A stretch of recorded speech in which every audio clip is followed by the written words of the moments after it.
وأشهد أن محمدا عبده ورسوله اللهم صل على محمد وعلى آل محمد أعوذ بالله من الشيطان الرجيم بسم الله الرحمن الرحيم يا أيها الذين آمنوا اتقوا الله حق تقاته ولا تموتن إلا وأنتم مسلمون يا أيها الذين آمنوا يا أيها الناس اتقوا ربكم الذي خلقكم من نفس واحدة وخلق منها زوجها وبث منهما رجالا كثيرا ونساء واتقوا الله الذي تساءلون به والأرحام إن الله كان عليكم رقيبا يا أيها الذين آمنوا اتقوا الله وقولوا قولا سديدا يصلح لكم أعمالكم ويغفر لكم ذنوبكم ومن يطع الله ورسوله فقد فاز فوزا عظيما صدق الله العظيم الحمد لله.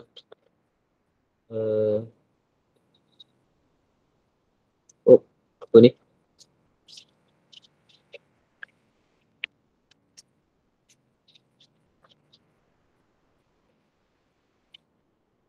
Baik. Alhamdulillah. Semua Alhamdulillah. Pertamanya saya ucapkan terima kasih kepada tuan-tuan, puan-puan yang sudah hadir pada malam ini sama-sama untuk kita meneruskan perkongsian kita dalam tafsir Quran. Yang mana hari ini kita akan masuk tafsir ayat pertama dan kedua surah Al-Baqarah. Jadi sebelum saya mula, saya nak tanya dulu, slide saya ni boleh nampak tak? Nampak tak? Nampak Suara saya jelas semua okey Ya. Alhamdulillah. Baik. Jadi kalau ada soalan ke apa, insya-Allah kita akan jawab pada jam 10 nantilah. Jadi hari ini permulaan kepada tafsir dalam surah Al-Baqarah. Jadi bila kita memulakan tafsir dalam surah Al-Baqarah ni, macam yang sebelum ni kita dah diterangkan macam mana metodologi tafsir dan sebagainya. Dan kenapa bila kita mentafsir, dia tak semudah seperti ayat 1 sampai ayat 100 dalam masa yang sekejap je. Dia tafsir ni dia lambat. Kadang satu ayat je. Dan satu ayat tu boleh dikupas sampai 1 jam, 2 jam. Bahkan ulama klasik dalam tafsir-tafsir yang dulu, yang lama-lama, ulama-ulama klasik kita ni kadang-kadang satu ayat tu sampai berjilid-jilid. Kan berjilid-jilid disyarahkan. Diterangkan tentang maksud di sebalik turunnya ayat Al-Quran dan sebagainya. Baik. Jadi kalau kita tengok depan tu, kita akan mulakanlah tafsir yang pertama ni. Jadi ini adalah surah Al-Baqarah, permulaan yang ayat 1 sampai 5 lah. Biasanya orang Islam ni memang dah hafal, kan? Selain daripada surah Al-Fatihah, dia hafal juga surah Al-Baqarah yang 5 ni. Sebelum ni saya disebutkan, bagi orang Islam, Al-Fatihah ni adalah Sab'ul Masani. Dia selalu diulang-ulang, 7 kali diulang-ulang. Sama ada diulang dalam setiap waktu ataupun diulang kerana solat, kerana ada hal-hal ibadat tertentu. Dan dalam Al-Baqarah ni, surah Al-Baqarah ni, dia juga diulang-ulang juga. Cuma dia tak sekerap surah Al-Fatihah. Kerana apa dia diulangkan? Kerana dia mudah. Allah SWT menjadikan ayat 1 sampai 5 ni ayat yang mudah disebut oleh lidah kita, mudah di lisan, kan? Jadi insya-Allah kita mulakan bacaannya sikit. Ayat 1 sampai 2 lah, insya-Allah. A'udzu billahi minasyaitonir rajim. Bila baca isti'azah, jangan baca ain. Jadi dia kena sebut terang dekat hamzah tu. A'udzu billahi minasyaitonir rajim. Bismillahirrahmanirrahim. Alif lam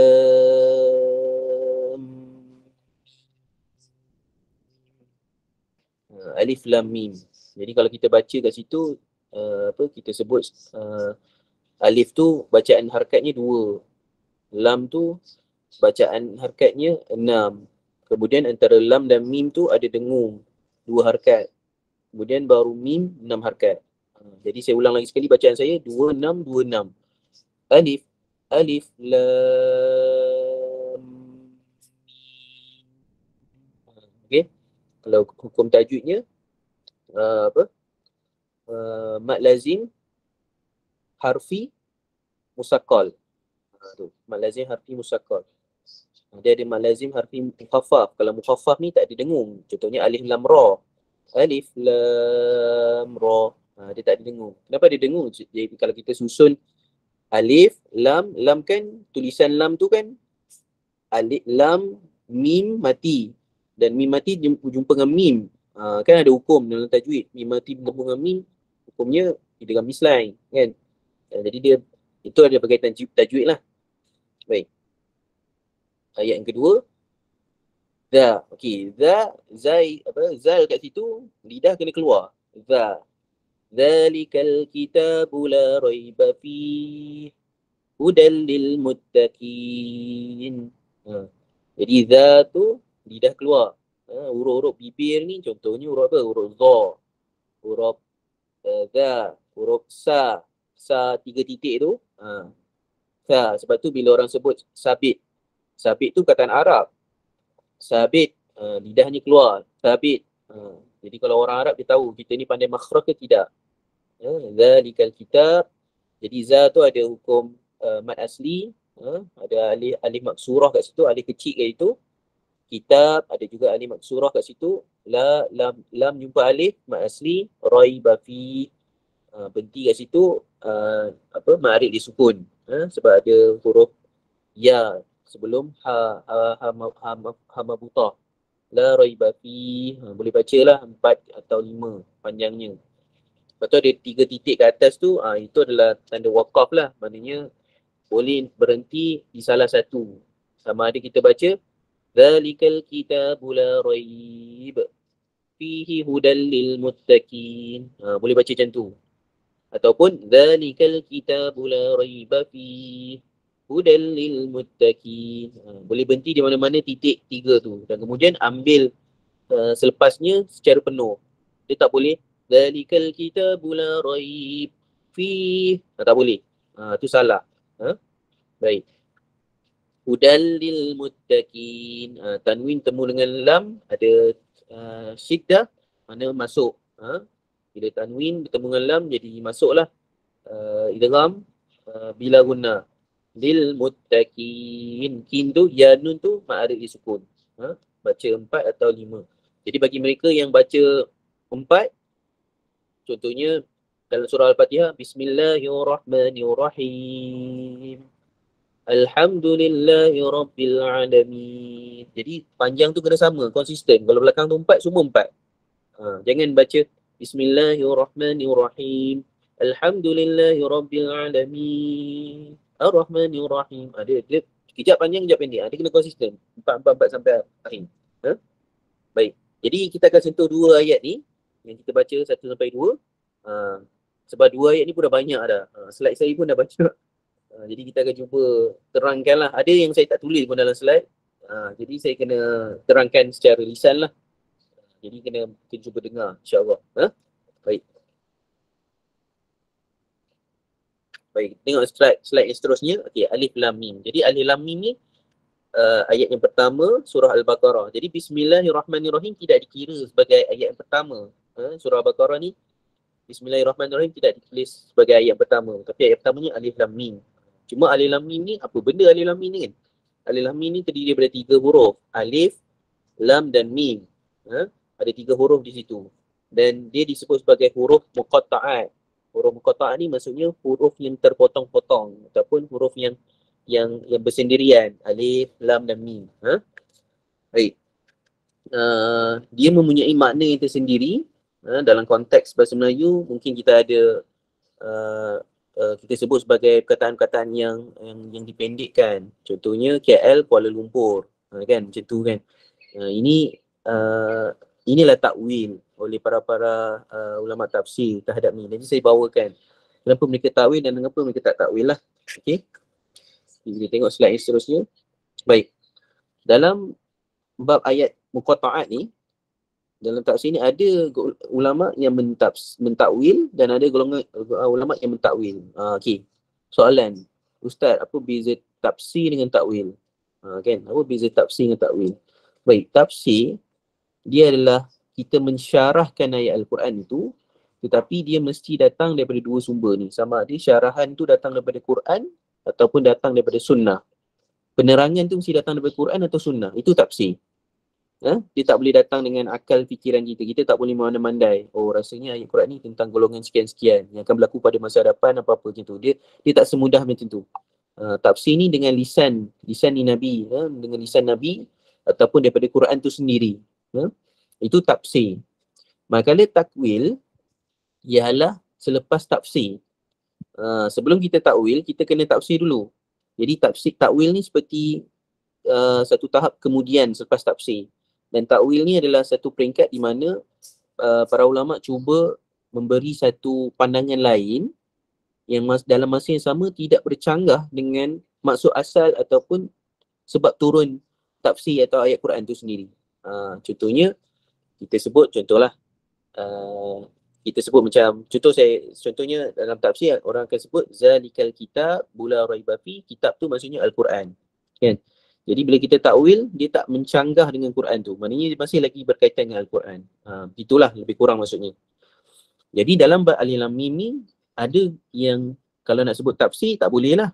Sebab apa tak ada tafsir? Sebab Nabi SAW pun tidak mentafsirkan Alif Lam Mim ni. Dibiarkan. Maksudnya kepada Allah SWT lah.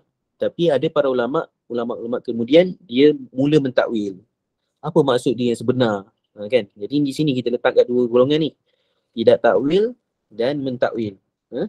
Okay, kita tengok slide seterusnya. Okay, kenapa ada khilaf? Okay, kan? Jadi kita kena tahulah. Sebelum kita masuk pada ayat muqamat ni, khilaf ni kita kena tahu yang ayat muqatta'at tadi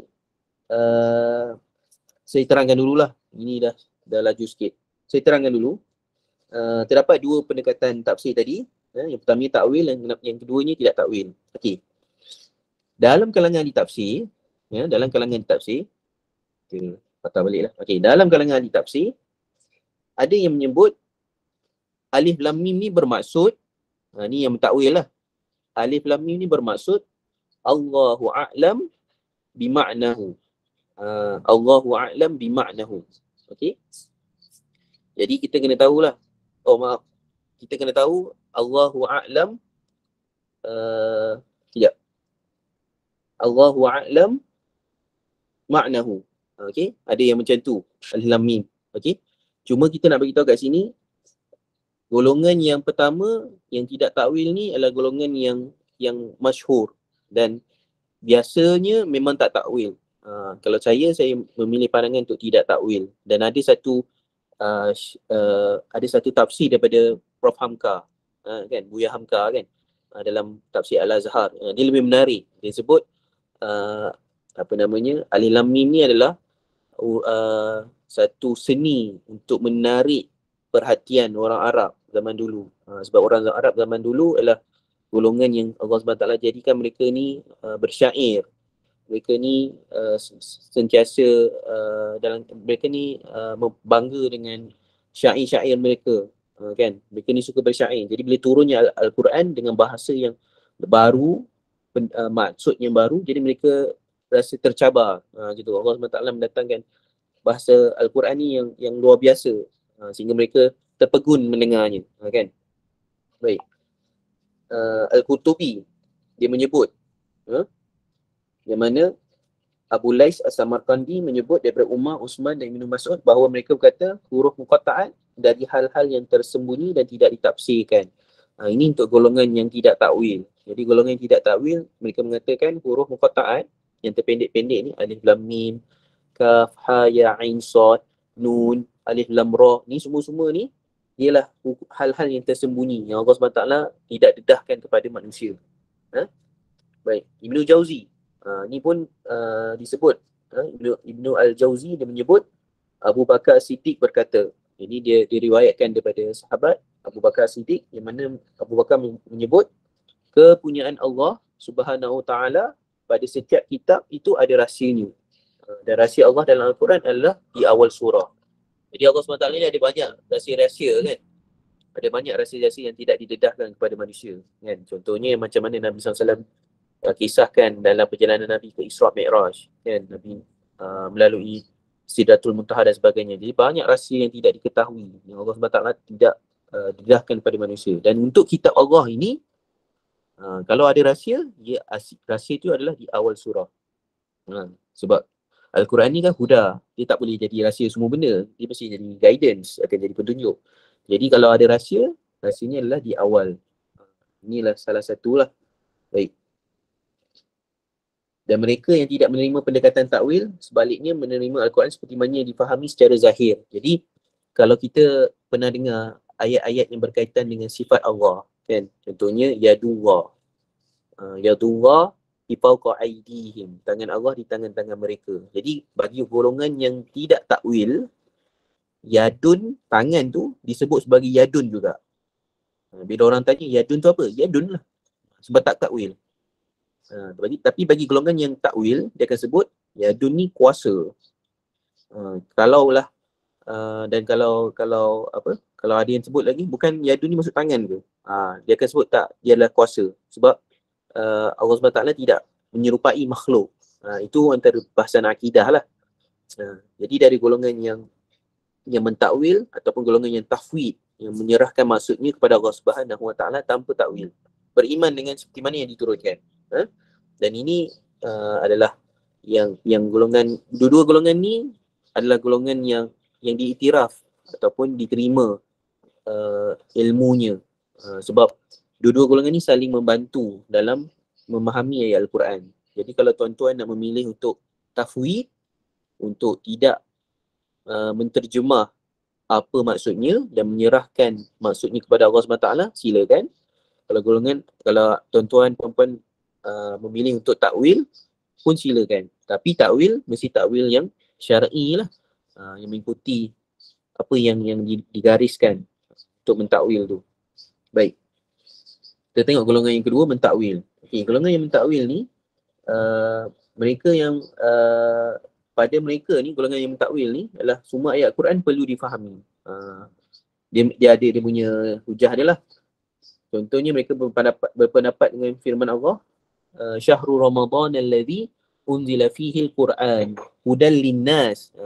Pada bulan Ramadan diturunnya Al-Quran, hudal linnas, petunjuk bagi manusia, wa bayyinatin minal huda wal furqan, dan dia adalah bayan atau penerangan terhadap perkara-perkara, terhadap petunjuk dan perkara-perkara yang membezakan hak dan batil.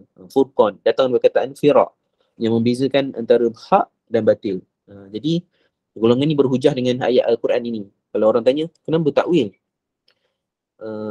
Takwil ni mana? Apa hujah nak mentakwil? Dia bagi ayat ni. Syahrul Ramadan alladhi unzila fihi al-Quran hudal linnas, petunjuk bagi manusia, wa bayyinatin minal huda wal furqan. Dia menerangkan tentang petunjuk, tentang Al-Quran tu sendiri, wahyu-wahyu tu, dan membezakan antara hak dan batil. Baik. Ini antara hujahnya. Jadi dua-dua diterima. Jangan kita kita mencerca yang satu yang lain ni. Tak. Dua-dua ni diterima dan merupakan tradisi keilmuan dalam Islam. Dua-dua ni diterima. Baik. Bagaimana Al-Quran boleh jadi petunjuk jika tidak dipahami? Ini antara hujah golongan mentakwil lah. Kalau Al-Quran tu petunjuk, kalaulah Al-Ilamin tidak boleh dipahami, bagaimana boleh jadi petunjuk? Macam tu kan. Sebab tu mereka cuba memahami Al-Ilamin tu apa maksud dia. Okey, ini mukadimah untuk tidak takwil dan takwil. Okay, kita pergi yang slide seterusnya. Okey, kenapa khilaf? Okey, ayat Al-Quran ni ada dua jenis. Kalau orang tanya tuan-tuan, puan-puan, ayat Al-Quran ni ada dua jenis. Yang paling masyhurnya disebut sebagai ayat muhkamat. Muhkamat ni datang dari kataan hukum. Ha kaf mim, hukum. Muhkamat ataupun difahami sebagai ayat yang jelas. Ayat yang turun, yang jelas, tak ada samar-samar. Itu maksud dia. Ayat mutasyabihat ialah ayat yang samar-samar. Dia datang dari perkataan syabaha, syibih, menyerupai. Menyerupai ni maksudnya dia ada seakan-akan sama dengan ayat yang lain. Macam tu. Ataupun dia ada maksud, 2-3 maksud. Sebab tu bila orang sebut ayat mutasyabihat ni jelas, tapi dia ada lapisan makna. Sama ada tuan tengok makna ni secara zahir ataupun makna ni secara dalaman. Itu ayat mutasyabihat, lapisan makna yang berbeza. Kalau orang kalau orang yang kat luar sana yang duk khilaf, yang duk berdebat pasal ayat Quran ni, kerana mereka melihat dari sudut yang berbeza lah. Ayat mutasyabihat dengan ayat Quran ni jelas. Cuma ayat Muhammad lebih jelas sebab maksudnya satu. Tapi ayat mutasyabihat ni ada banyak maksud, ada banyak lapisan maksud. Daripada sudut mana yang dilihat, macam tu. Jadi ayat Muhammad ni selalunya tidak ada khilaf terhadapnya. Tapi ayat mutasyabihat ni ada tafsiran yang berbeza, ada takwilan yang berbeza. Baik, kita tengok firman Allah SWT dalam surah Al-Imran. Ini bagi mereka yang hafal surah Al-Imran ayat 7. A'udzubillahi minasyaitonirrajim. Huwallazi anzala 'alaikal kitaba minhu ayatun muhkamatun hunna ummul kitab wa ukharu mutasyabihat. فَأَمَّا الَّذِينَ فِي قُلُوبِهِمْ زَيْغٌ فَيَتَّبِعُونَ مَا تَشَابَهَ مِنْهُ ابْتِغَاءَ الْفِتْنَةِ وَابْتِغَاءَ تَأْوِيلِهِ وَمَا يَعْلَمُ تَأْوِيلَهُ إِلَّا اللَّهُ وَالرَّاسِخُونَ فِي الْعِلْمِ يَقُولُونَ آمَنَّا بِهِ كُلٌّ مِّنْ عِندِ رَبِّنَا وَمَا يَذَّكَّرُ إِلَّا أُولُو الْأَلْبَابِ. Sadaqallahul Azim. Jadi ayat ulul albab ni ada banyak, lebih kurang 6 ayat tak silap saya. Jadi ayat yang berakhir dengan ulul albab, kan? Jadi ayat-ayat yang berakhir dengan ulul albab ni ialah ayat-ayat yang diminta oleh Allah SWT bagi umat Islam, bagi mereka yang baca yang ada akal yang sihat untuk memikirkannya, kan? Baik. Apa maksud dia? Okey. Dialah yang menurunkan kepadamu wahai Muhammad kitab suci Al-Quran. Yang sebahagian besar daripada Al-Quran itu ialah ayat-ayat muhkamat. Yang saya sebut tadi, yang tetap, tegas dan nyata maknanya serta jelas maksudnya. Ayat-ayat ini tidak diperselisihkan. Ayat-ayat muhkamat itu ialah ibu atau induk atau pokok isi Al-Quran. Dan yang lain lagi ialah ayat-ayat mutasyabihat yang samar-samar, yang tidak terang maksudnya. Jelas maksudnya jelas tapi ada lapisan makna. Itu saya punya pembetulan lah kat situ. Oleh sebab itu, timbullah faham yang berlainan menurut kandungan hati masing-masing. Jadi bila orang yang membaca tentang ayat mutasyabihat ni, mereka akan berasa maksudnya seperti ini. Tapi golongan lain rasa tidak, maksudnya ini. Itu maksudnya ada berlainan kandungan hati masing-masing.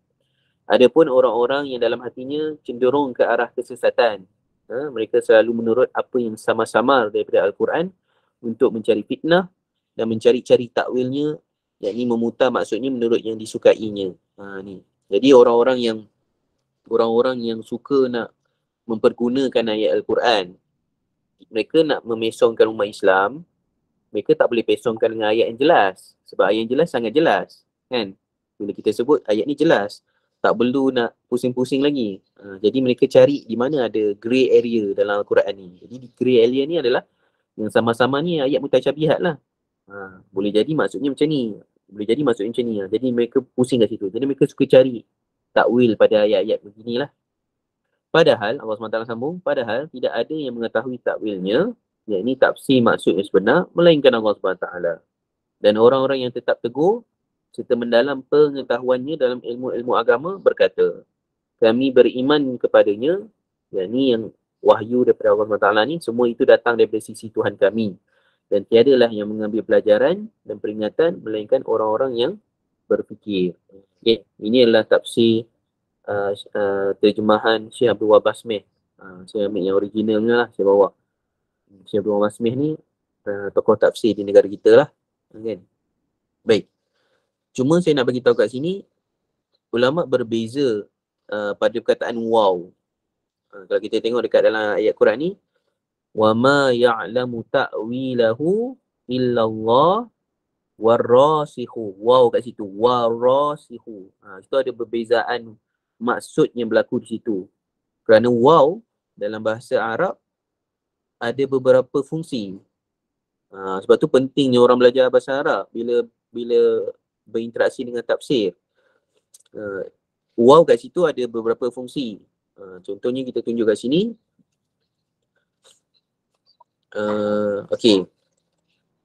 Waw kat situ ada dua. Sama ada, dia waw ni ada tiga. Ada waw hal, ada lebih banyak lah. Kalau masuk dalam bahasa Arab, ada banyak lagi fungsi waw tu. Cuma kita nak bagi tahu kat sini yang kita nak terang ni, ada dua lah. Pertamanya, waw atof.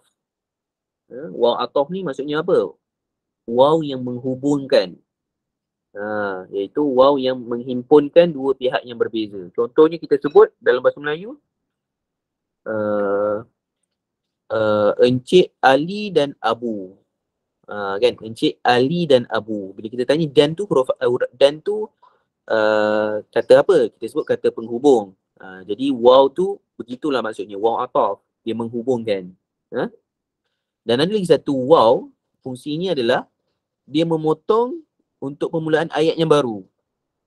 Maksudnya dia tidak membawa yang sebelumnya sekali. Contohnya kita buat ayat,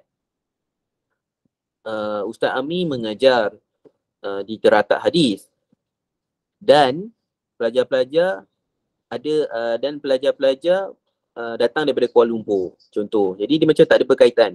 Dia macam ayat yang lain. Jadi di sini disebut sebagai istiqnaf. Istiqnaf ataupun waw yang jadi sebagai sempadan bagi permulaan ayat yang baru. Jadi macam mana kita tengok yang tadi tu? Contoh, kalau kita baca kat sini, kita mula tadi. Ni, padahal, tengok kat ayat merah tu. Padahal, tidak ada yang mengetahui takwil tafsirnya, maksud yang sebenar, melainkan Allah, dan orang-orang yang tetap teguh serta mendalam pengetahuannya dalam ilmu-ilmu agama berkata. Jadi kalau kita letak titik kat situ, lepas Allah tu titik, dan tu huruf besar, maka kita dah buat ayat baru. Kalau ayat baru, maka waw di situ lah waw istiqnaf. Jadi Syekh Abdul Wahab Basmih, dia menggunakan pendekatan yang waw di situ adalah waw istiqnaf. Tapi bagi orang-orang yang nak mentakwil, dia akan jadikan waw tu waw ataf, yang menghubungkan. Jadi kalau tuan-tuan baca, padahal tidak ada yang mengetahui takwilnya, yakni tafsir maksud sebenar, melainkan Allah dan orang-orang yang tetap teguh. Orang-orang yang tetap teguh mendalam pengetahuannya. Jadi ada dua golongan kat situ. Jadi kat sini juga hujah, golongan yang mentakwil dan golongan yang tidak mentakwil. Datang daripada bahasa Arab juga, kan? Sama juga dalam mazhab Syafi'i tentang tentang perkataan bid'ah, bid'ah dalalah, bid'ah hasanah dan bid'ah dalalah. Macam mana boleh timbul dua perkataan tu? Sama juga daripada bahasa Arab. Kan bila sebut kullu bid'atin dalalah, semua yang bid'ah tu dalalah. Golongan yang menerima maksud kullu sebagai total, maka dia akan ambil kullu tu sebagai kullu jami', kullu yang menghimpunkan semua. Jadi semua bid'ah, semua dalalah. Semua sesat. Tapi bagi mereka yang kata bid'ah ni ada juga hasanah, bagaimana boleh datang hujah tu? Datang perkataan kullu juga. Sebab kullu ni ada dua maksud. Satu maksud kullu sebagai total, jami'. Satu lagi maksudnya majmu', kumpulan-kumpulan. Dia sebahagian. Jadi bila disebut kullu bid'atin dalalah, dia diterjemah sebagai sebahagian bid'ah itu sesat. Ataupun sebahagian besar, majoriti bid'ah tu sesat. Itu cara terjemahan dia. Daripada mana datang terjemahan ni? Bahasa Arab juga. Penting juga kan bahasa Arab ni. Ini sebagai ilmu lah saya kongsi. Baik. Kita masuk waw ni, kita terang sikit lah. Waw ataf, kata sendi yang menggabungkan dua atau lebih item. Contohnya, akal tu samak wal inab. Aku makan ikan dan anggur.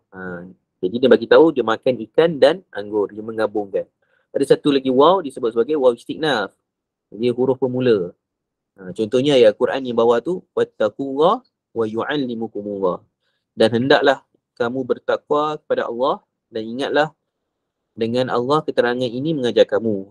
Di sini adalah dalil kepada orang yang bertakwa, Allah akan tambahkan ilmunya. Wattaqullah, kamu bertakwa kepada Allah, wa yu'allimukumullah, dan Allah akan tambahkan ilmu. Sebab tu bila orang tanya, macam mana kita nak tambah ilmu? Selain berdoa, selain berbelajar, kita sebutlah, selain belajar dan berdoa, bertakwa lah. Kalau kamu bertakwa, Allah datangkan ilmu. Itu. Baik. Ayat ketiga, waw hal. Ini adalah huruf yang menunjukkan keadaan. Contohnya, zarani Muhammadun wa huwa marid. Muhammad menziarahiku dalam keadaan dia sedang sakit. Jadi waw di situ tak diterjemah sebagai dan. Diterjemah sebagai dalam keadaan. Waw tu waw hal, menunjukkan keadaan. Jadi bila orang yang yang baca dia tahu, oh zarani Muhammadun wa huwa marid. Oh dia Muhammad ni dia datang ziarah aku ni dalam keadaan dia sakit. Okey. Itu maksud dia. Baik, kita tengok yang seterusnya. Baik.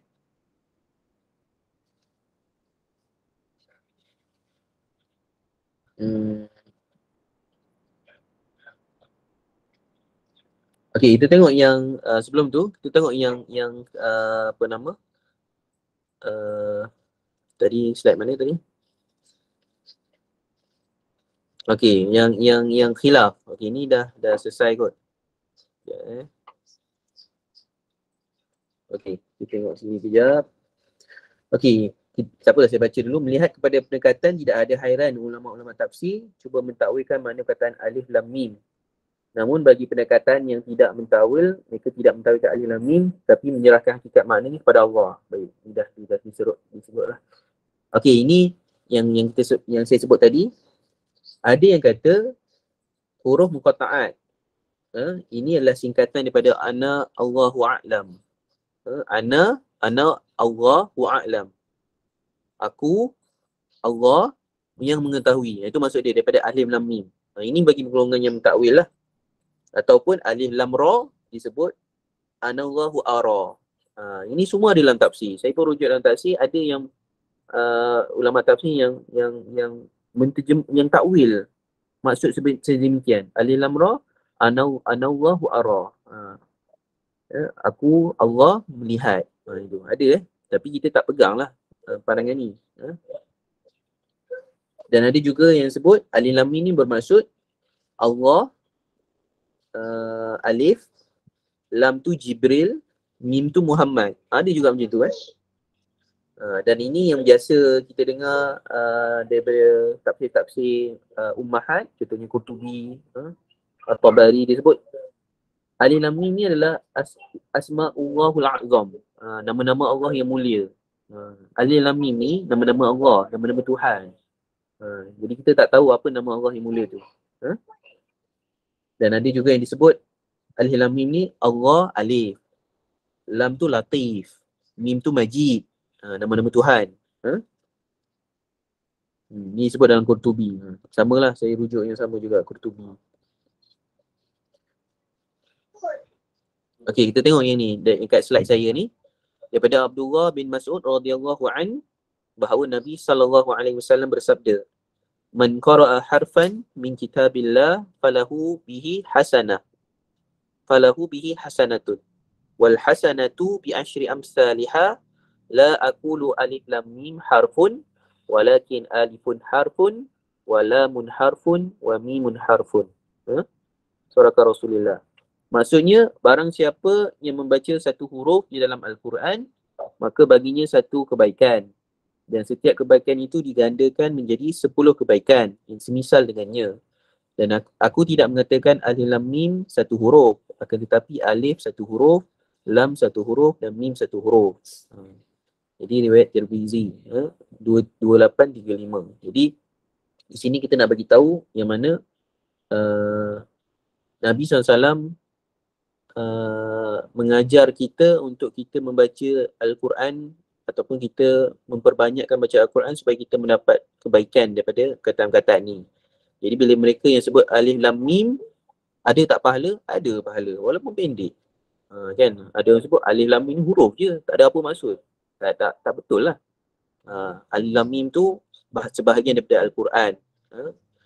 Dia ada pahala padanya. Dan pahalanya digandakan 10 kebaikan. Kan? Jadi alif tu 10, lam tu 10, mim tu 10. 30 kat situ. Baik. Okey, kenapa dimulakan dengan huruf al-muqatta'at? Ini yang saya sebut tadi.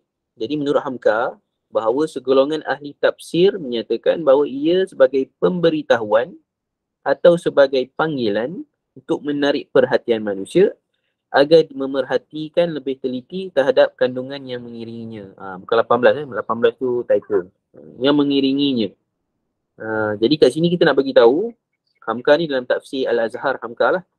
Jadi kita nak bagi tahu antara seni Allah Subhanahu Wa Taala untuk menarik perhatian orang-orang Arab yang terkenal, masyhur dengan syair, dengan lisan dan sebagainya, iaitu dengan datangnya bahasa Al-Quran ini. Al-Quran ni satu bahasa yang baru bagi orang Arab. Sebab tu dalam bahasa Arab ada perkataan karam ataupun karim. Karim atau karam ni diguna semasa jahiliah sebagai golongan yang ramai anak, ramai keturunan, ada kekuasaan yang besar, pangkat yang tinggi dalam kabilah-kabilahnya, baninya. Jadi bila orang sebut anta karim, maksudnya kamu ni ramai keturunan kamu ni, kamu ni hebat, mulia kamu ni. Itu maksudnya karim. Tapi bila Allah SWT datangkan Al-Quran, Allah SWT sebut Al-Quranul Karim, kan? Jadi orang macam terdengar Al-Quran ini bukan manusia, tapi dia karim. Apa maksudnya? Kat situ. Jadi Al-Quran ni ialah bahasa Arab baru yang telah diislamkan bahasanya. Bahasa Arab baru yang diislamkan maksudnya, maknanya. Jadi bila golongan-golongan ni dengar, oh ini adalah maksud baru yang didatangkan oleh Quran. Jadi mereka kena taat lah, sebab itu makna yang baru. Jadi Allah SWT ni cuba membetulkan pandangan alam orang Arab ataupun worldview orang Arab ni menerusi bahasanya tersendiri. Bila bahasa itu maknanya tepat, dia akan mengikat maksud dalam akal dia. Bila maksudnya tepat, dalam akalnya tepat, tindakan dia pun jadi tepat. Itu pentingnya bahasa dalam peradaban. Dalam peradaban itu pentingnya bahasa. Bagaimana bahasa itu berfungsi memandu manusia itu sendiri. Okey.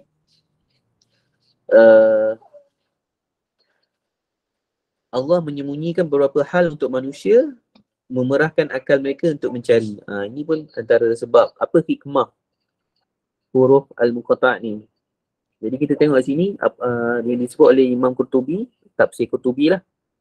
Abu Bakar berkata, hal ini menjelaskan bahawa ada huruf-huruf dalam Al-Quran yang disembunyikan maknanya dari seluruh alam. Ia sebagai ujian dari Allah. Barang siapa yang beriman, dia diberi pahala dan mendapat kebahagiaan di akhirat kelak. Barang siapa yang kufur dan ragu, dia mendapat dosa dan jauh daripada syurga. Ini antara disebut sebagai perkara-perkara gaib jugalah. Kenapa tidak diketahui oleh manusia? Dia adalah satu yang dirahsiakan. Dan diminta manusia untuk ta'abud ataupun beriman kepada Allah SWT tanpa bertanya dan sebagainya. Itu ta'abud. Dan lepas itu manusia perlu sedar bahawa ada perkara yang akal mereka tidak mampu nak capai. Okey. Saya tengok slide seterusnya apa. Okey, ini tak apa, kita tunggu sini dulu. Baik. Kata Imam Sya'rawi. Imam Sya'rawi ni tafsir Sya'rawi lah. Tokoh terkenal tafsir di Mesir. Katanya ketika manusia membaca Al-Quran dan huruf-huruf ini ada di awal setengah surah, manusia perlu berkata ini adalah perkara yang luar daripada kemampuan akal. Ia bukan menutup dan menghalang dari kebijaksanaan ijtihad. Apabila kita tidak tahu, maka kita perlu mengiktiraf batasan kemampuan kita di hadapan kemampuan Tuhan kita yang kemampuannya tidak terbatas. Ini adalah antara cara nak membezakan manusia itu bukan Tuhan, ataupun beza ni ataupun mengajar manusia ada sempadan, ada had. Di sini saya nak ajar satu ilmu lah. Ilmu ni nama hikmah, kan? Hikmah, orang selalu sebut kan hikmah kan. Apa maksud hikmah? Jadi hikmah ni selepas saya telusuri, tengok dan sebagainya, saya dapati hikmah ni adalah manusia dia mengetahui limitasi diri masing-masing. Itu juga hikmah. Jadi bila dia melakukan satu perkara dan dia tahu yang dia tak mampu atau dia sekadar kemampuan yang sekian-sekian, maka dia melakukan perbuatan yang selari dengan kemampuannya. Dan juga hikmah ni juga bermaksud kita meletakkan sesuatu pada tempatnya.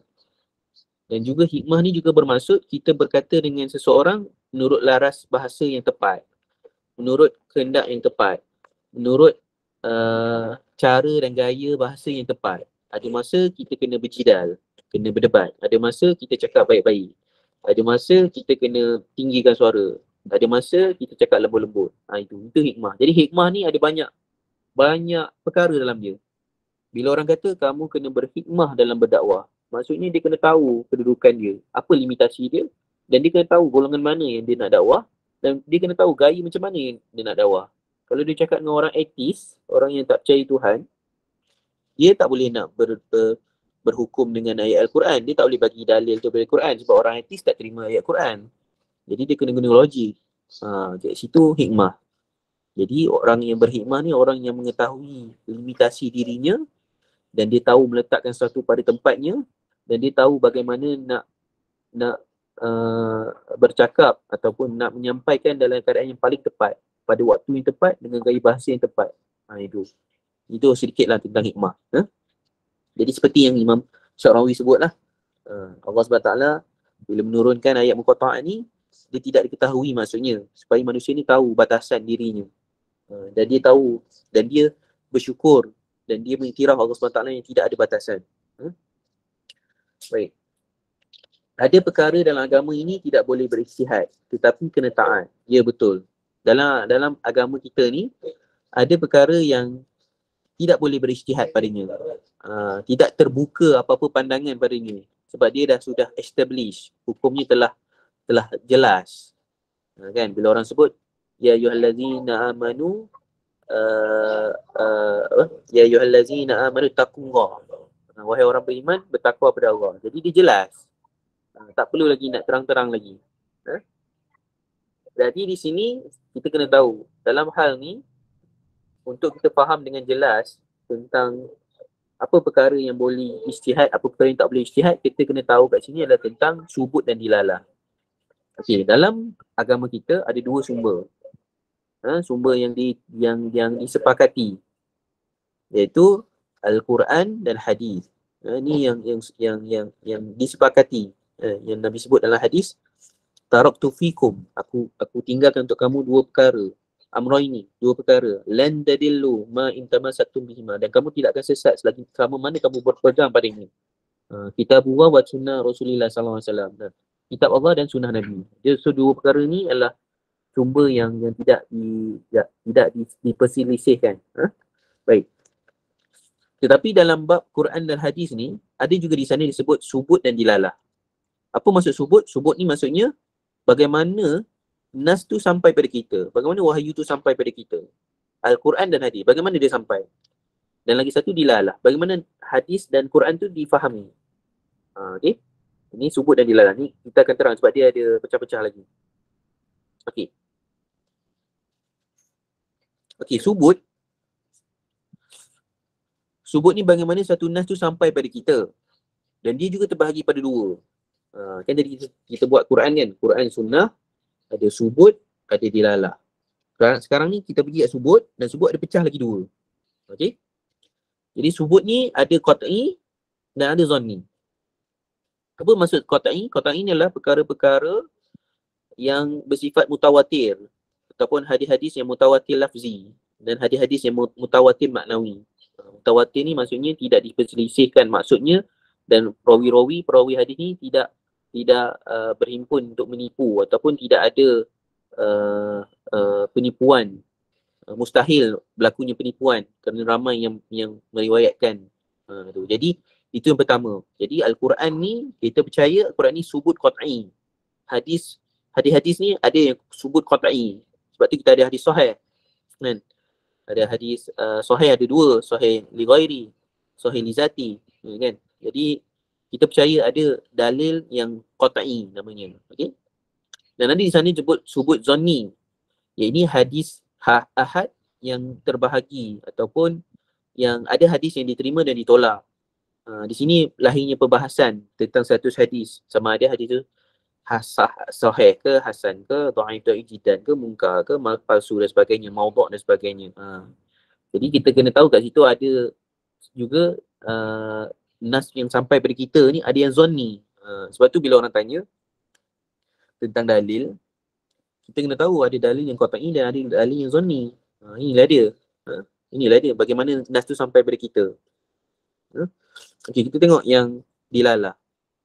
Jadi Quran dan sunnah pecah dua, subut dan dilalah. Subut ada qat'i dan zonni, dilalah ada qat'i dan zonni. Ni kita masuk dilalah pula. Okey, dilalah ni maksudnya bagaimana nas itu difahami. Tadi bagaimana nas tu sampai. Sekarang ni bagaimana nas itu difahami. Jadi ada yang di sana disebut qat'i, iaitu hukum yang tidak ada sebarang penafsiran daripada pelbagai kalangan ulama. Contohnya batal puasa jika makan dan minum. Ini tak pernah diperselisihkan. Semua jelas hukumnya. Tak perlu nak tafsir-tafsir lagi. Tak perlu nak takwil. Serta suami isteri yang setubuh bermula dari fajar hingga maghrib dengan sengaja. Ini pun sama juga. Tak perlu nak takwil. Dah jelas. Tetapi di sana ada juga nas yang difahami secara zonni. Iaitu hukum yang melahirkan tafsiran pelbagai. Di sinilah ayat mutasyabihat tadi. Dia nas, dia daripada Quran, tapi ada lapisan makna yang berbeza. Contohnya batal puasa jika makan atau minum di bulan Ramadan tanpa sengaja. Mazhab Maliki mengatakan batal, sedangkan mazhab Jumhur kata tidak batal. Kalau dalam mazhab kita Syafi'i, kalau kita makan tak sengaja, tak batal. Tapi dalam mazhab Maliki katanya batal. Apa hujahnya? Kita kena tengoklah hujah dalam mazhab tu. Jadi di sini ada para ulama yang melihat hukum yang berbeza. Sebab tu hukum fiqh kadang-kadang contoh ambil wuduk. Kan? Bila kita ada wuduk, bersentuh suami isteri. Ada yang mentafsirkan ayat Al-Quran yang kata sentuh tu adalah sentuh biasa tu, tangan kita sentuh tu. Ada yang kata sentuh tu adalah maksudnya berjima. Hubungan badan antara suami isteri. Baru batal wuduknya. Macam tu beza dia.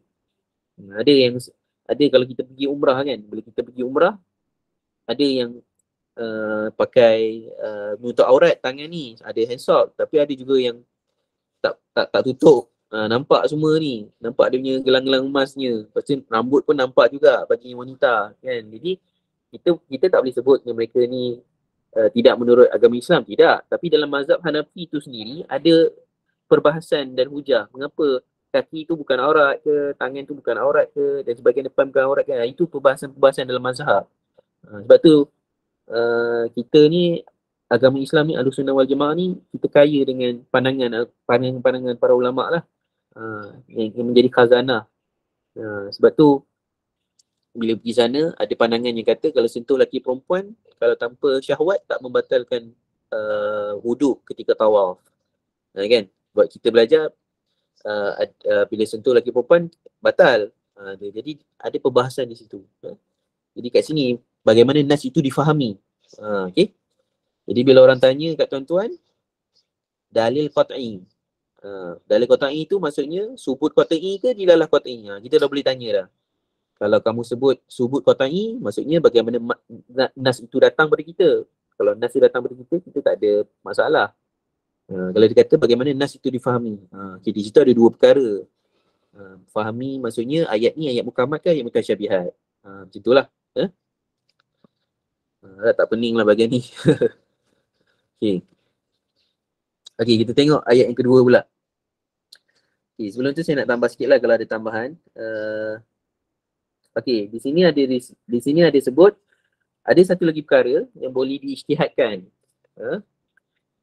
Iaitu satu kejadian yang berlaku di era kini yang kandungan hukumnya tidak dinyatakan dalam wahyu. Maka perlu kepada proses untuk aplikasi kandungan nas terhadap kejadian tersebut. Contohnya perbankan. Jadi kalau tuan-tuan perasan, siapa-siapa yang guna Shopee lah, kan? Guna Shopee. Ini yang saya boleh cerita lah, yang dekat dengan diri saya kan.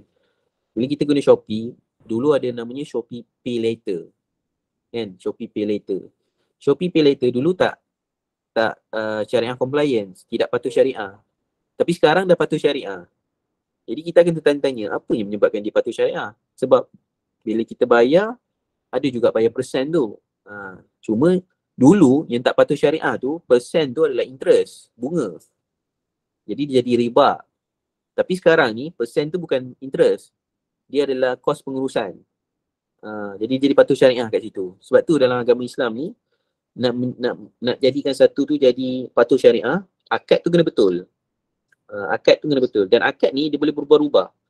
Sebab tu dalam agama Islam kita dah Allah SWT dah letakkan asas. Sepatu asas tu dah ada. Maknanya jangan ambil riba, tak boleh ada gharar, tak boleh benda-benda yang tertipu. Tak boleh ada penipuan, gharar lah. Tak boleh ada riba, tak boleh ada interest bunga. Tak boleh ada kezaliman. Zalim ni contohnya apa? Contohnya kenapa kita dulu masa kita kecil-kecil dulu ada mainan tikam kan, masuk duit tikam. Dapat mainan, lah tak naklah mainan ni, mainan lain. Tu. Dia ada kezaliman di situ. Kan? Kita dah bayar tapi kita tak dapat apa yang kita nak. Gitu. Jadi dalam muamalat dia sentiasa berubah-ubah dan bertambah-tambah. Dia sentiasa ada akad baru yang akan ditambah-tambah dan sebagainya. Baik. Kita tengok yang seterusnya. Seterusnya apa? Okey, ini ayat 2. Sebelum ayat 2 tu lah. Sekejap Okey, Imam Sya'rawi, tafsir Sya'rawi lah. Dia menyebutkan oleh itu Al-Quran asalnya adalah dengar. Disebut Al-Quran, qara'a, baca. Asalnya Al-Quran ni adalah kita dengar dulu. Kita dengar dulu. Sebab tu bila orang nak baca Al-Quran, bagi orang yang hafal Al-Quran, dan dia tak pernah jumpa ayat sekian-sekian ni, dia buka YouTube, dia dengar dulu. Dia dengar Imam Mishari baca macam mana, bendi macam mana dan sebagainya. Kita dengar dulu, dan tidak harus kamu membaca kecuali selepas kamu mendengarnya. Ini kata Imam Sya'rawi dalam tafsirnya. Tujuannya, apa tujuannya? Supaya kamu tahu bahawa yang dibaca alif lam mim tu bacanya alif lam dan mim. Bukan dibacanya alam. Itu maksudnya. Dengan sebab itu kamu perlu mendengar dengan teliti tak ada baca Al-Quran orang yang faqih sebelum kamu membacanya. Itu pentingnya ulama ataupun golongan yang mengajar, kan? Bila Allah SWT sebut dalam Quran, fas'alu ala zikri in kuntum la ta'lamun.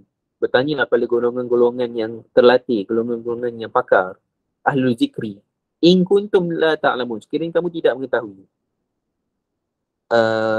Syekh Usamah Al-Azhari, dia sebut, Allah SWT boleh je sebut macam ni. Fas'alu ad-dalil in kuntum la ta'lamun. Tanyalah dalil kalau kamu tidak ketahui. Boleh je macam tu kan? Ya, selalunya orang macam tu kan. Kalau kamu tak tahu, kamu tanya dalil. Cuma di sini kita nak bagi tahu peranan orang yang mengajar. Pentingnya orang mengajar. Jadi Allah SWT sebut, fas'alu ala zikri in kuntum la ta'lamun. Okey, kenapa ahli zikri? Sebab macam kita sebut tadi lah. Baca alif lam mim. Bacaannya alif, lam dan mim. Bukannya bacaannya alam. Macam tu. Dan juga di sana disebutnya Syekh Usamah Al-Azhari, bila ada orang yang dapat dalil, dia dah dapat dalil tu, tapi dia tak boleh nak fahami dalil tu dengan baik, maka dia terkeluar daripada maksud dalil tu. Tu kan. Sebab tu dalam kata-kata kan, ni saya bawakan kata-kata ni. Sekejap saya tengok dulu. Saya simpan dalam note. Saya pun mim. Ni. Kata Sufyan Uyainah. Kata Sufyan Uyainah, Al-hadis mudillati illa lil fuqaha. Sesungguhnya hadis itu menyesatkan manusia melainkan orang-orang yang faqih. Maksudnya apa? Bukan maksudnya hadis itu sesat. Tidak. Maksudnya hadis ni, dalil ni, kalau dapat pada orang yang tidak tahu ulumul hadis, apa maksud sahih, apa maksud asbabul wurud, apa maksud rawi, apa jarh wa ta'dil dan sebagainya, dalil tu tak boleh bermanfaat pada dirinya pun. Walaupun dia ada dalil tu, dia tak bermanfaat pun. Sebab dia tak tahu nak guna macam mana dalil tu.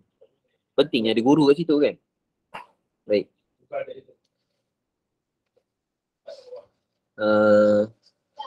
Okay, kita pergi laju-laju sikit lah. Sebab kita dah pukul 10 ni. Ayat 2, zalikal kitab la raiba fi hudal lil muttaqin. Ini ayat 2 yang kita akan baca.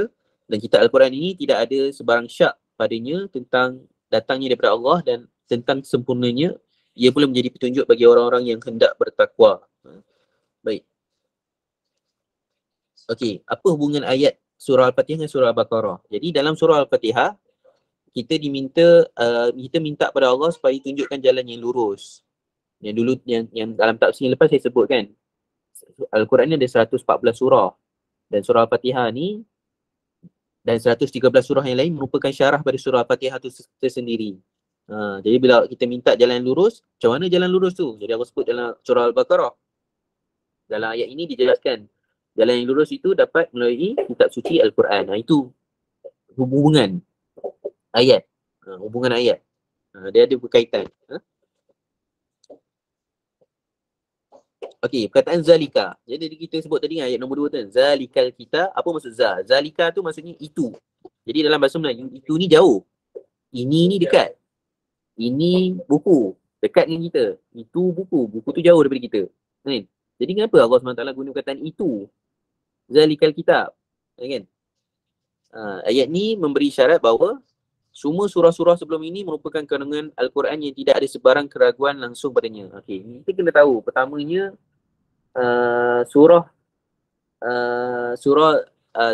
ayat 2 Zalikal kitab ni, dia bukan turun di Mekah. Itu kena tahu juga. Itu sebab nombor 2 tu. Surah Al-Baqarah ni diturun di Madinah. Iaitu tempat yang nombor 3 tu typo lah. Terdapat ramai ahli kitab. Ya. Di Madinah sebelum Nabi SAW diutus ada ahli kitab daripada orang Yahudi.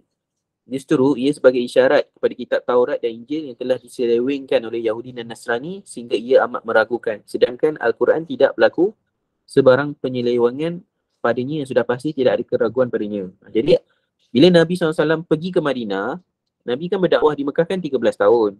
Jadi dalam masa 13 tahun tu dah banyak ayat Al-Quran yang turun. Ayat ni, ayat tu, ayat ni, surah Al-Fatihah turun, surah Muzammil, surah Mudassir, semua dah turun. Lepas 13 tahun sampai Madinah, turun pula ayat nombor 2 ni. Ayat nombor 2 ni sebut Zalikal kitab, itu kitab. Dia merujuk pada ayat-ayat Al-Quran yang sebelum ini. Daripada zaman Nabi SAW terima Iqra' sampailah hari ini, itu semua itu. Itu maksud dia.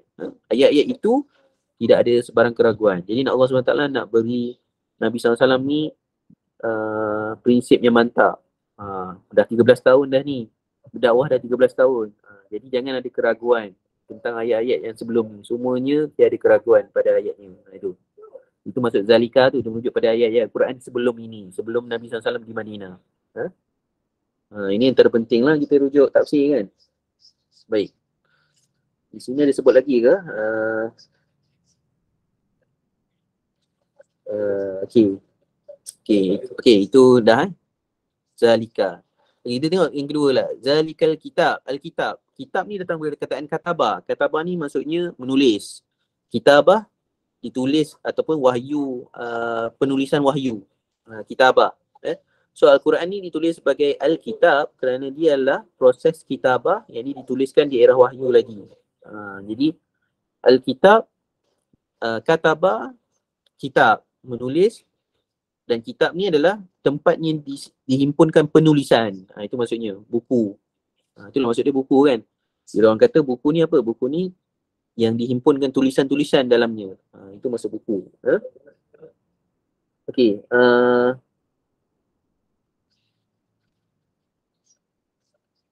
Okey, di sini disebut Al-Qurtubi menukilkan pendapat. Tafsir Qurtubi, ni lah. Qurtubinya tafsir best. Tuan-tuan kalau nak beli tafsir kan, beli tafsir Qurtubi. Best. Kalau tafsir Ibn Katsir ni dia straight forward. Dia tak ada pening-pening sangat. Tapi tafsir Qurtubi ni macam-macam. Tafsir Tabari kena hati-hati. Bukan hati-hati sebab tak boleh baca. Bukan. Dalam ni boleh baca. Tapi kena tahu rawi-rawi dalam tu. Kan? Ada yang Israiliyat dan sebagainya. Okey, Al-Qurtubi ni menukilkan pendapat bahawa semasa di Mekah, Allah turunkan, sesungguhnya kami akan menurunkan kepada kamu wahyu Al-Quran yang mengandungi perintah-perintah yang berat kepada orang-orang yang tidak bersedia menyempurnakannya. Inna sanulki alaika qaulan sakila. Kami akan sampaikan kepada engkau, wahai Muhammad, qaulan sakila. ayat-ayat yang berat, hukum-hukum yang berat. Sejak turun ayat ini, Nabi terbeban dengan ayat-ayat ini. Dan dia memberi syarat merupakan tiada keraguan pada ayatnya. Ini antara tafsir zalikal kitab. Baik. Okey, tidak pernah ada larangan menulis. Okey, kita masuk sini pasal penulisan ni, tidak ada larangan menulis Al-Quran, tetapi terdapat larangan dari menulis hadis.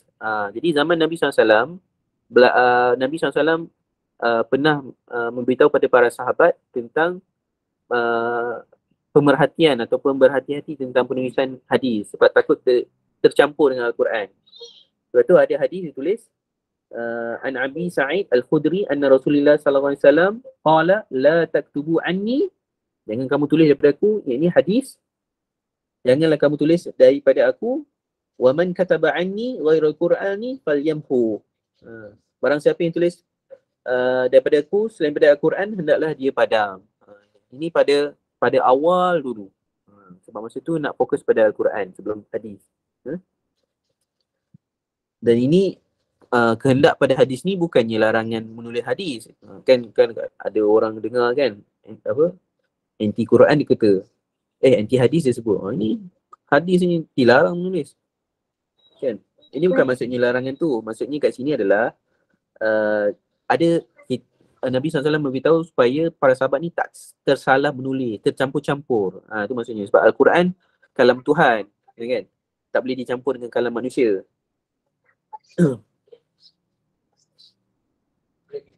Okey, di sini ada satu hadis juga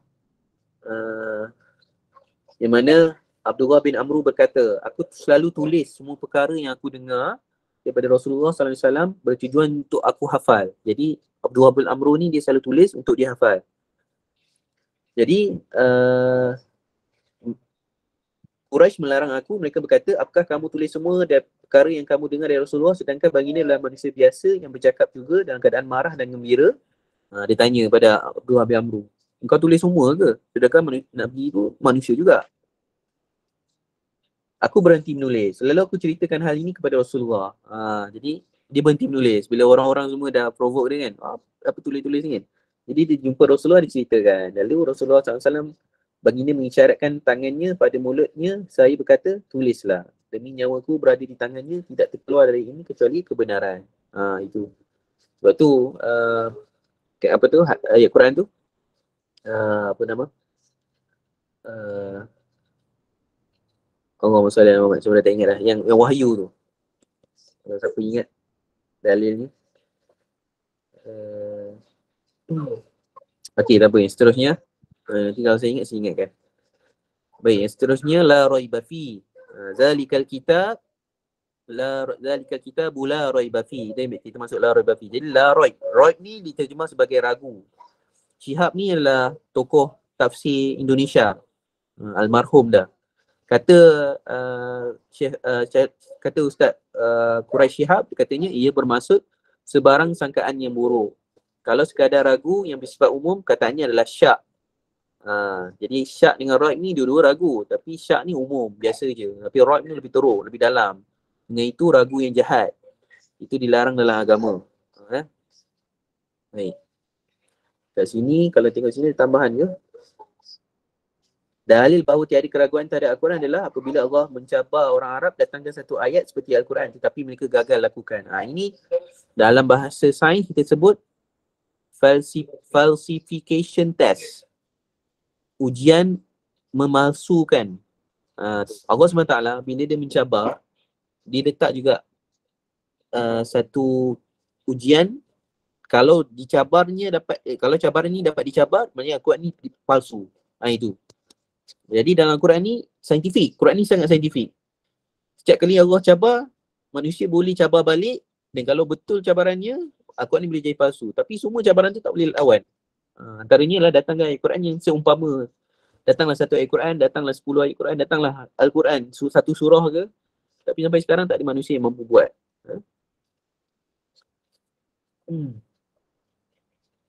Ini contoh ayat Quran dalam surah Al-Baqarah. ayat 23. Dan kalau kamu menaruh syak tentang apa yang kami turunkan, yakni Al-Quran, kepada hamba kami Muhammad, maka cubalah buat dan datanglah satu surah yang sebanding dengan Al-Quran. Dan panggillah orang-orang yang kamu percaya boleh menolong kamu selain daripada Allah jika kamu orang-orang yang benar. Ini cabaran Allah SWT. Sehingga sekarang tak dapat lagi dilawan. Baik, kita tengok yang seterusnya. Okay, hudan. Zalikal kitabul la raiba fi hudan. Apa maksud huda? Huda adalah petunjuk atau jalan yang lurus. Kita mendapat bantuan yang khusus. Inilah kata Syekh Qutubi lah. Okay, Syekh Imam Syarawi disebut hidayah adalah petunjuk atas jalan yang boleh sampai kepada destinasi yang mahu dicapai.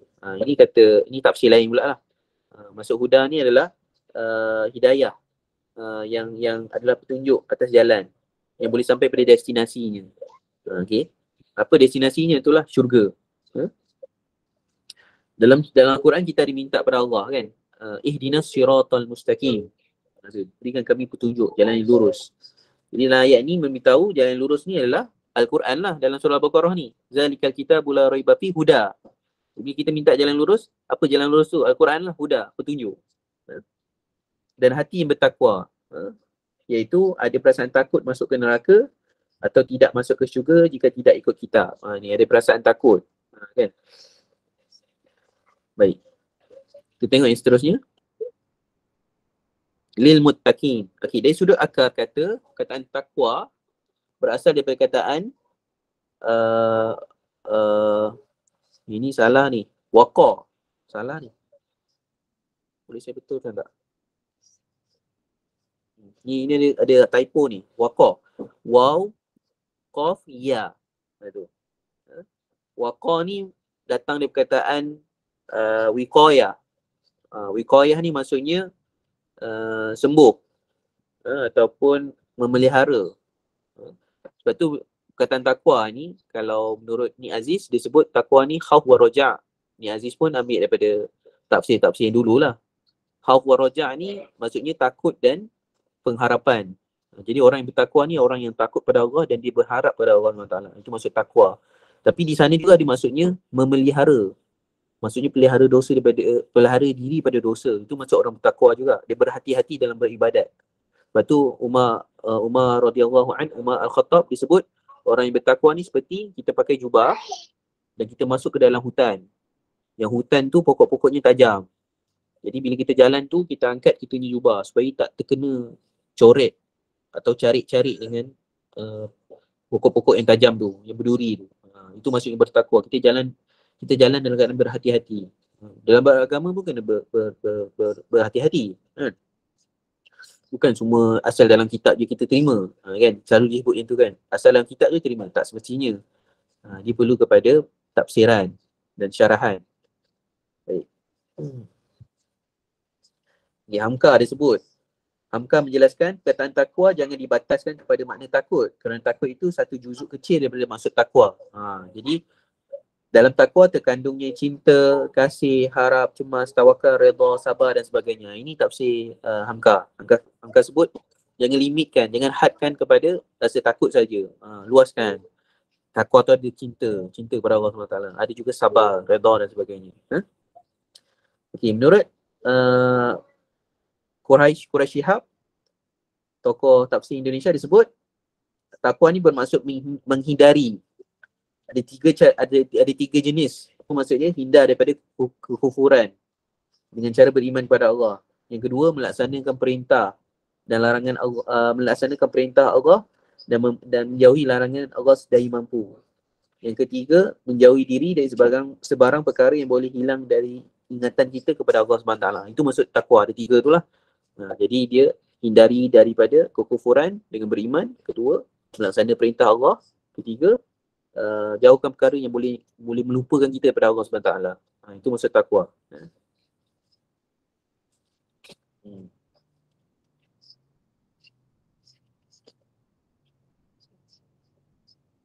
Dan banyaklah dalam Quran ni ada banyak pasal takwa ni. Ada yang disebut dalam surah Al-Hujurat, ulaikal ladzina imtahanallahu qulubahum littaqwa. Mereka lah orang-orang yang telah dibersihkan Allah hati mereka untuk bertakwa, iaitu berpegang pada tauhid. Qauma Fir'aun alla yattaqun, dan iaitu kaum Fir'aun, tidakkah mereka mau mengawal diri daripada kemurkaan aku, iaitu berpegang teguh atas tauhid. Ini juga maksud takwa, tauhid. Makna taubat. Takwa juga boleh disebut sebagai taubat. Ini dalam surah Al-A'raf. Walau anna ahlal qura amanu wattaqau. Kalaulah penduduk ahli qaryah itu beriman dan bertakwa, yakni selalu bertaubat. Itu maksudnya. Maksud takwa juga boleh dimaksud sebagai taubat. Boleh juga dimaksud sebagai ketaatan. An anziru annahu la ilaha illa ana fattakun. Surah An-Nahli. Surah An-Nahlu. Hendaklah kamu menegaskan kepada umat manusia bahawa tiada Tuhan melainkan aku. Oleh itu bertakwalah kamu kepadaku, iaitu taati perintah Allah. Ini taat. Takwa juga boleh maksud taat. Apa lagi maksud takwa? Maknanya tinggalkan dosa dan maksiat. Ini juga maksud takwa juga, meninggalkan dosa dan maksiat.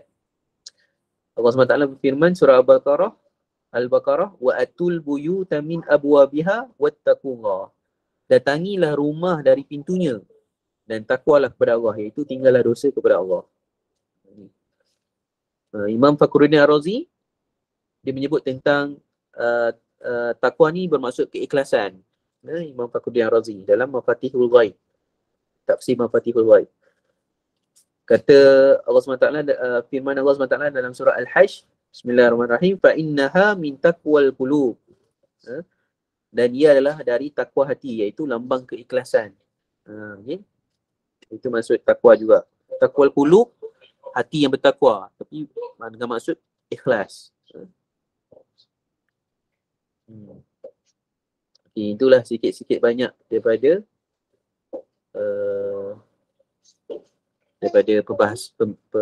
perkongsian saya pada malam ini, insyaAllah. Jadi kita bukalah pada soalan, kalau ada soalan yang berkaitan ayat 1 sampai 2. Wallahualam.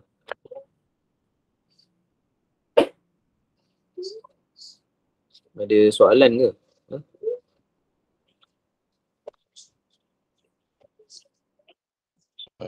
Assalamualaikum Ustaz. Ya, macam mana? Assalamualaikum. Assalamualaikum warahmatullahi wabarakatuh. Ya, Encik Kamal eh?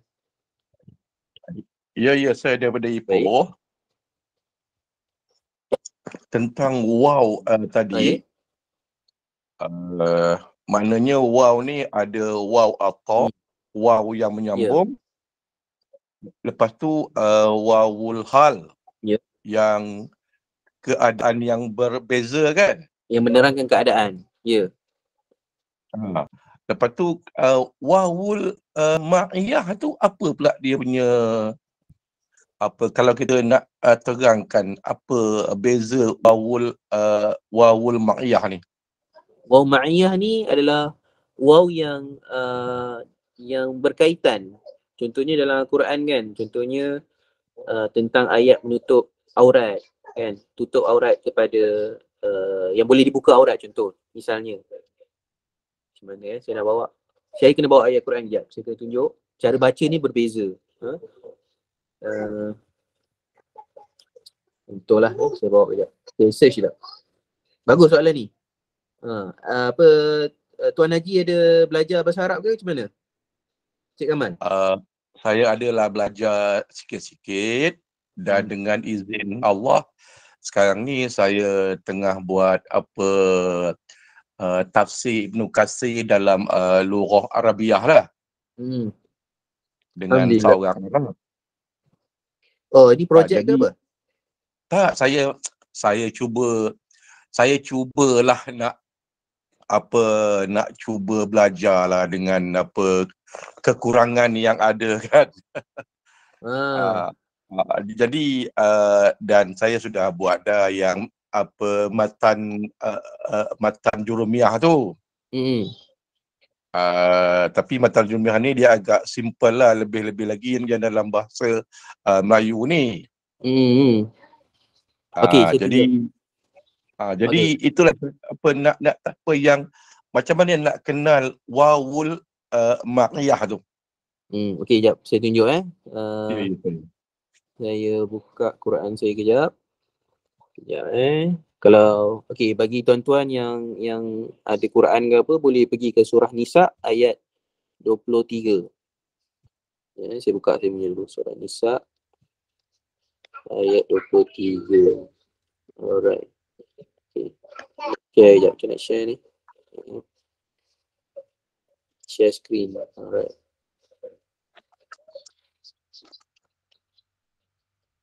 Nampak tak? Masing-masing nampak tak? Nampak tak? Nampak Okey. Kalau kita tengok dekat tu, ayat Quran tu, surah Nisa, A'udzubillahi minasyaitonirrajim. Hurrimat alaikum ummahatukum wa banatukum wa akhawatukum wa ammatukum wa khalatukum wa banatul akhi wa banatul ukht wa banatul ukhti wa ummahatukum allati arda'nakum wa ummahatukum allati arda'nakum wa akhawatukum minal rada'ati wa ummahatu nisaikum wa ummahatu nisaikum wa raba'ibukum allati fi hujurikum min nisaikum allati dakhaltum bihin allati dakhaltum bihinna fa in lam takunu dakhaltum bihinna فلا جناح عليكم وحلائل أبنائكم الذين من أصلابكم وأن تجمعوا بين الأختين إلا ما قد سلف إن الله كان غفورا رحيما. Baik.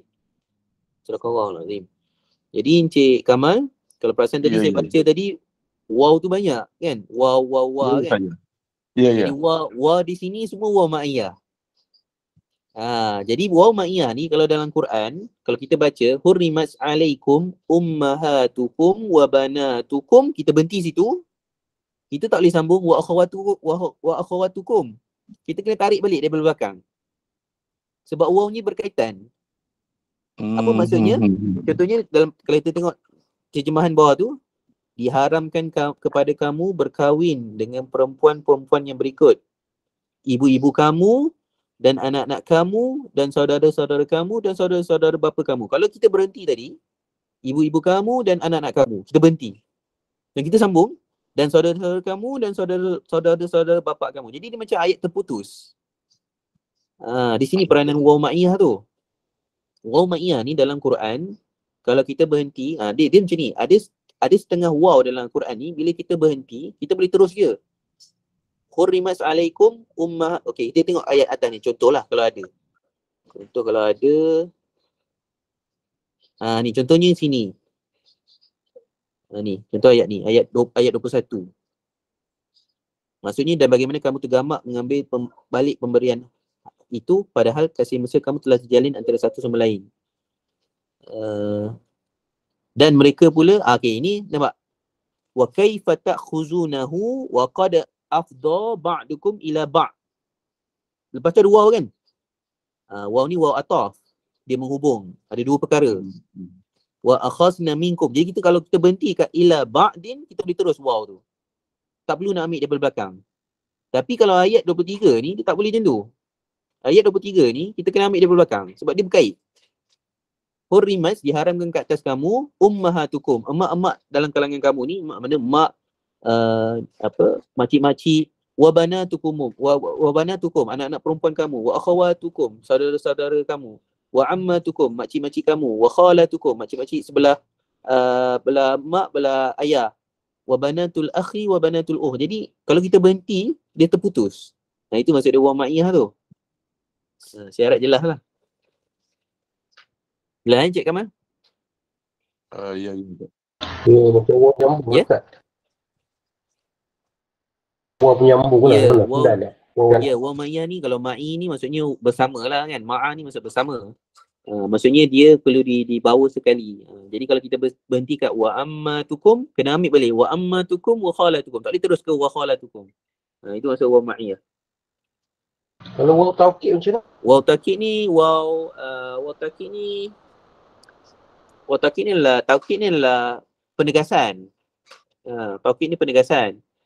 dia lebih kepada kosmun ataupun kosam ataupun sumpah dan sebagainya lah. Contohnya wal as, kan, wallah, wabillahi, kan, macam itulah. Dia ada penegasan kat situ, wabillahi, watawahi, itulah. Menarik kan tuan-tuan, ada ilmu pasal waw ni menarik kan. Itu baru waw tau. Belum lagi huruf-huruf lain kan, huruf lam, wazan dan sebagainya. Menarik. Baik. Jawab ke soalan Encik Kamal?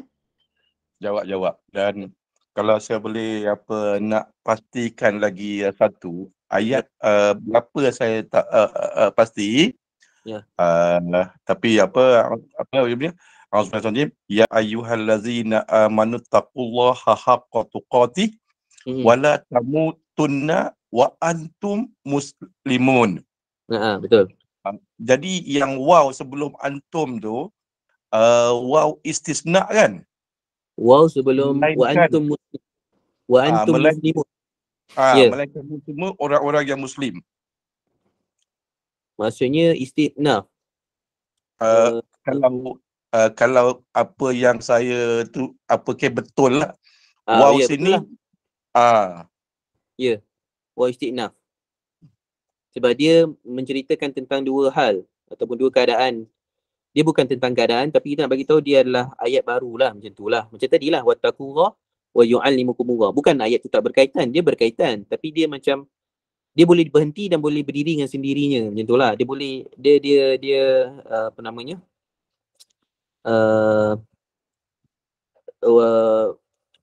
Waw ataf ni waw yang menghubung kan.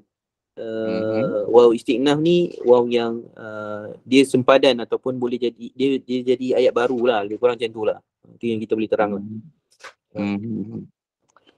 Syukran Ustaz. Ya, afwan. Saya pun sambil-sambil belajar kan. Sebab dulu saya pernah terjumpa satu ayat ni, ayat berkaitan dengan bahasa Arab jugalah. Tapi itulah saya terjemah dia tersilap. Itu kan. Jadi bila kita belajar dia sekarang dah lebih baiklah terjemahan tu. Kan. Lagi-lagi orang yang masuk dalam tafsir kan. InsyaAllah. Ada soalan lagi? Assalamualaikum Ustaz. Assalamualaikum. Nak tanya waw hal ni. Okey, waw hal. Memang dia, kalau saya dah belajar sikit-sikit lah tentang bahasa Arab ni Ustaz. Dalam pembelajaran. Jadi saya dah tanya sikit-sikit lah Ustaz. Boleh. Waw hal ni, dia mesti ada kena mengenal dengan domel munfasil ke? Kalau tak ada ni, kita tidak dipanggil waw hal lah. Macam Ustaz, saya mesti dengar sikit. Domel munfasil? Dia mesti kalau macam wahwa macam ni. Zarani Muhammadu wahwa marid. Kan huwa tu bukan domel. Oh, bukan. Huwa tu domir. Tapi waw tu bukan. Waw tu waw hal lah. Oh, hal lah. Waw tu huruf hal ataupun waw hal atau waw yang memberitahu tentang keadaan. Jadi bila sebut zarani Muhammadun wa huwa mari. Jadi Muhammad menziarahi aku dalam keadaan. Itu cara terjemah dia. Bukan ni waw dan lah, bukan waw ataf kan? Bukan. Kalau orang terjemah macam ni kan, Muhammad menziarahi aku dan dia sakit. Maknanya dia tak berapa faham sangat, dia tak berapa terjemah yang tepat lah maksudnya.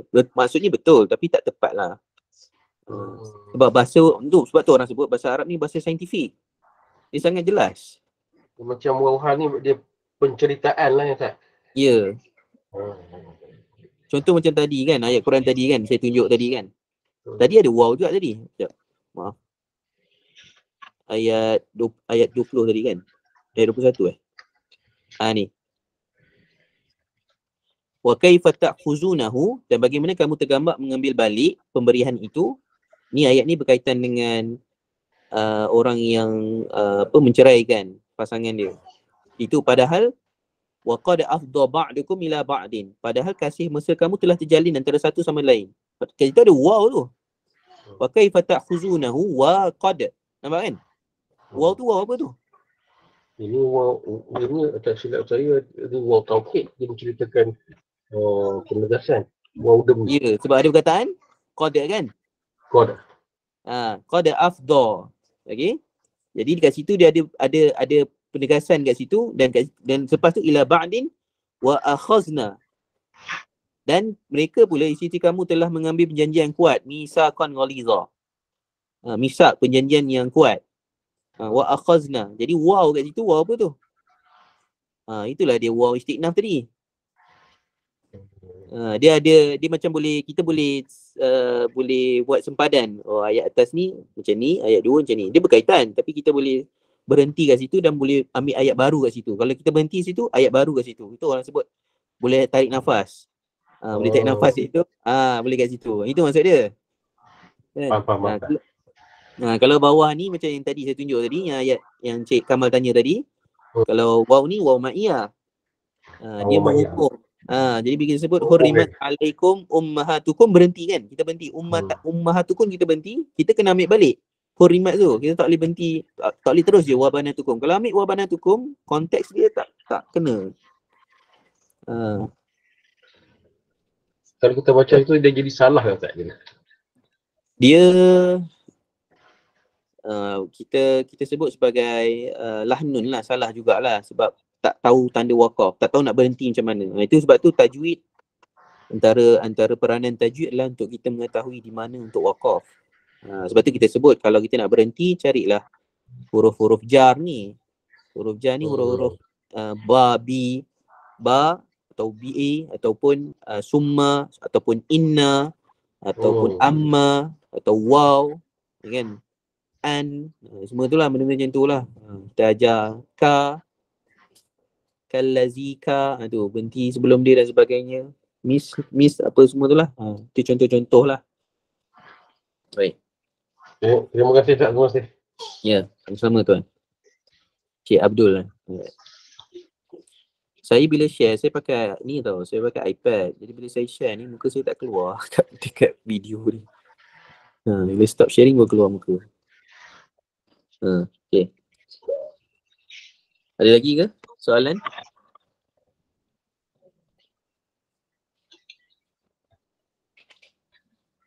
So kalau tak ada, insyaAllah itu sajalah daripada saya. Ma asabaka min hasanatin fa min Allah wa ma asabaka min sayyi'atin fa min nafsik wa arsalnaka linnas rasula wa kafa billahi syahida. Assalamualaikum warahmatullahi wabarakatuh. Saya serahkan pada Tuan Zaim alias kalau ada apa-apa pengumuman ke.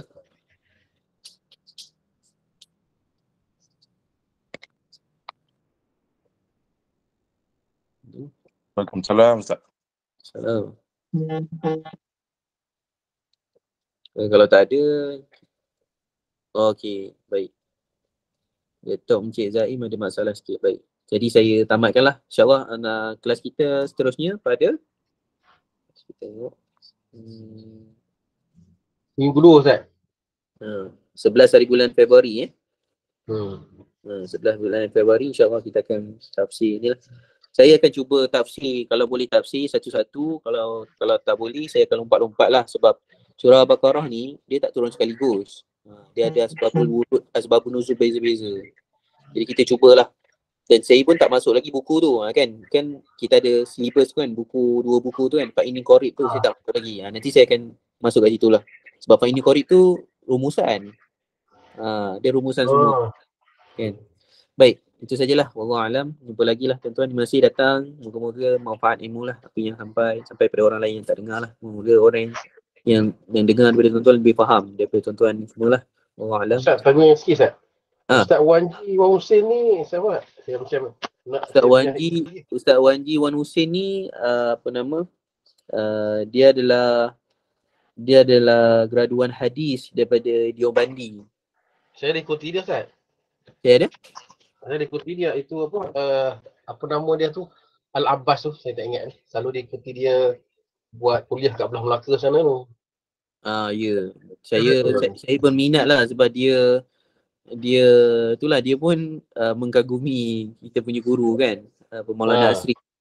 Dan dia mengajar, Maulana Asri mengajar hadis hadis Bukhari, dia mengajar hadis Abu Daud. Sunan Abu Daud. Dan saya minat lah bila tengok dia mengajar tafsir dan sebagainya. Menarik, dia buka minda kita dan sebagainya. Sebab itulah nak bagi tahu kat tuan-tuan, saya pun guru juga. Bukan saya pandai-pandai kan. Saya pun tak pandai juga. Jadi saya pun belajar daripada orang lain yang pandai lah. Jadi Ustaz kongsi kat kami lah. Saya kongsi-kongsi lah.